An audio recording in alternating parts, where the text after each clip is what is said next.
नमस्कार. कोणत्याही सरकारी कामात लागणारा वेळ आणि होणारा मनस्ताप हा नेहमीच चर्चेचा विषय असतो, बरोबर?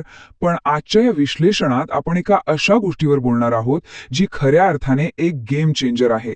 पुण्याच्या भूमी अभिलेख विभागाने नुकतेच एक अत्यंत महत्वाचे पाऊल उचलले आहे. मोजणी 2. जमिनीच्या मोजणीसाठी लागणारा वेळ आणि प्रशासकीय विलंब आता कसा दूर होणार आहे यावर आज आपण थेट चर्चा करणार आहोत. चला तर मग सुरू करूया.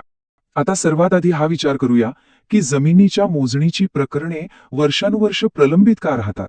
बहुतेकांना वाटेल की अधिकाऱ्यांची कमतरता हेच यामागील मुख्य कारण असेल, पण नाही. खरी अडचण एका वेगळ्याच प्रक्रियेत दडलेली असते. मोजणीचा अर्ज केल्यापासून प्रत्यक्ष मोजणी होईपर्यंत मधल्या काळात नेमकं काय घडतं हे समजून घेणं खूप रंजक आहे. आणि ती मूळ अडचण म्हणजे एक अतिशय कडक कायदेशीर बंधन. हे बघा, कोणत्याही जमिनीची अधिकृत मोजणी करण्यापूर्वी एका मोठ्या साखळीतील सर्व संबंधित व्यक्तींना पूर्वकल्पना किंवा नोटीस देणं कायद्याने अगदी सक्तीचं आहे. याला बगल देऊन मोजणीची प्रक्रिया 1 इंचही पुढे सरकू शकत नाही. कोणावरही अन्याय होऊ नये म्हणून केलेला हा नियम एकदम योग्य आहे, पण प्रशासनासाठी मात्र ही एक खूप मोठी डोकेदुखी ठरत होती. आता ही नोटीस नेमकं कुणाकुणाला द्यावी लागते ही यादी पाहिली की खऱ्या आव्हानाची कल्पना येते. सर्वे क्रमांकधारक, गट क्रमांकधारक, नगर भूमापन क्रमांकधारक, मोजणीसाठी अर्ज करणारे, सहधारक आणि लगतचे मालक.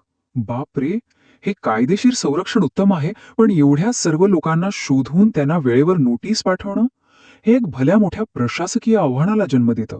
एका मोजणीसाठी डझनभर लोकांना नोटीस देणं काही सोपं काम नक्कीच नाही. आतापर्यंत हे शिवधनुष्य पेलण्याची जबाबदारी कोणावर होती? तर उपअधीक्षक कार्यालयावर. या स्थानिक कार्यालयावर सर्व नोटिसा हाताने तयार करण्याचं, त्या जारी करण्याचं आणि त्यांचं रेकॉर्ड ठेवण्याचं मोठं ओझं होतं. प्रशासकीय प्रक्रियेची गती नेमकी याच ठिकाणी येऊन थांबायची. शेकडो प्रकरणांसाठी हजारो नोटिसा मॅन्युअली हाताळताना या कार्यालयावर किती प्रचंड ताण येत असेल याची आपण सहज कल्पना करू शकतो. जुन्या व्यवस्थेतील त्रुटींचा जरा विचार करून पहा. नोटिशीची प्रिंट मॅन्युअली काढायची, त्या प्रिंट्स पोस्ट ऑफिसमध्ये प्रत्यक्ष घेऊन जायच्या. या सगळ्यासाठी लागणारा वेळ आणि मनुष्यबळ प्रचंड होतं. आणि सगळ्यात वाईट म्हणजे या प्रदीर्घ प्रक्रियेमुळे अनेकदा नोटिसा वेळेत पोहोचतच नसत. एखादी नोटीस जरी वेळेवर पोहोचली नाही तरी मोजणीची तारीख थेट पुढे ढकलली जायची आणि संपूर्ण प्रक्रिया पुन्हा शून्यापासून सुरू. म्हणजे अक्षरशः वैताग. पण आता इथूनच या कथेला एक अतिशय सकारात्मक वळण मिळतंय. भूमी अभिलेख विभागाने ह्या प्रलंबित प्रकरणांच्या डोंगरावर मात करण्यासाठी एक भन्नाट उपाय शोधून काढला आहे. तो म्हणजे मोजणी 2. ही एक नवीन डिजिटल प्रणाली आहे. या आधुनिक उपायाने प्रशासकीय कामकाजाची दिशाच बदलून टाकली आहे. जुनी मॅन्युअल प्रक्रिया आणि मोजणी 2 ची ही नवीन डिजिटल पाईपलाईन यातील फरक खरोखरच थक्क करणार आहे. कागदपत्रांच्या आणि शारीरिक कष्टाच्या कामाची जागा आता ऑटोमॅटिक डेटा ट्रान्सफरने घेतली आहे. गव्हर्नन्सचं हे एक उत्तम उदाहरण आहे. मानवी चुका आणि विलंब टाळण्यासाठी अशी डिजिटल देवाणघेवाण किती प्रभावी ठरू शकते हे यातून स्पष्ट दिसतं. आता आपण हा नवीन डिजिटल वर्कफ्लो नेमका कसा चालतो ते पाहूया. स्टेप 1. मोजणी नोटीस सिस्टीममध्ये तयार होते. स्टेप 2. ती थेट ऑनलाईन माध्यमातून पोस्टाच्या सिस्टीममध्ये जाते. स्टेप 3. पोस्ट कार्यालय स्वतः त्या नोटिसांची प्रिंट काढतं. आणि शेवटची स्टेप, स्पीड पोस्टद्वारे त्या थेट संबंधित व्यक्तींना पाठवल्या जातात. म्हणजे उपाधीक्षक कार्यालयातून पोस्ट ऑफिसपर्यंत कागदपत्रे घेऊन जाण्याचा जो मधला वेळखाऊ टप्पा होता तो आता कायमचा बाद झाला आहे. अर्थात हे सगळं करण्यासाठी लागणारा निधीही तितकाच महत्वाचा आहे. सरकारने या उपक्रमासाठी तब्बल 2,80,00,000 रुपयांचा निधी मंजूर केला आहे.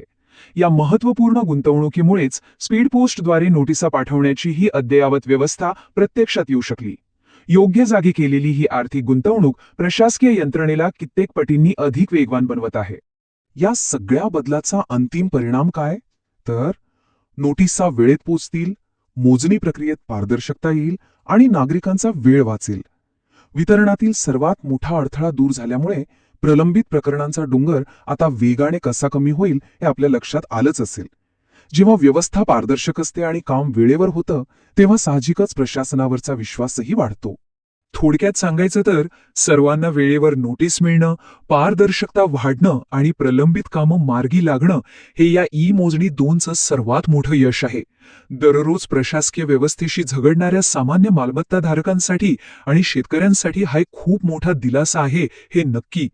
ज्या मोजणीसाठी पूर्वी महिनोन्महिने वाट पाहावी लागायची, तीच मोजणी आता अगदी सुपरफास्ट गतीने होईल. या संपूर्ण विश्लेषणावरून शेवटी एक विचार करायला लावणारा प्रश्न नक्कीच उभा राहतो. ई-मोजणी 2 सारख्या एका स्मार्ट डिजिटल प्रयोगामुळे जर जमिनीच्या मोजणीचा इतका जुना आणि किचकट प्रश्न सुटू शकतो, तर याच तंत्रज्ञानाचा वापर करून आपण इतर कोणकोणत्या सरकारी कामांची कोंडी कायमची फोडू शकतो? विचार करण्यासारखी गोष्ट आहे ना? कारण जेव्हा जुने प्रश्न नव्या तंत्रज्ञानाची जोड घेतात, तेव्हा खऱ्या अर्थाने सुशासनाचा मार्ग मोकळा होतो.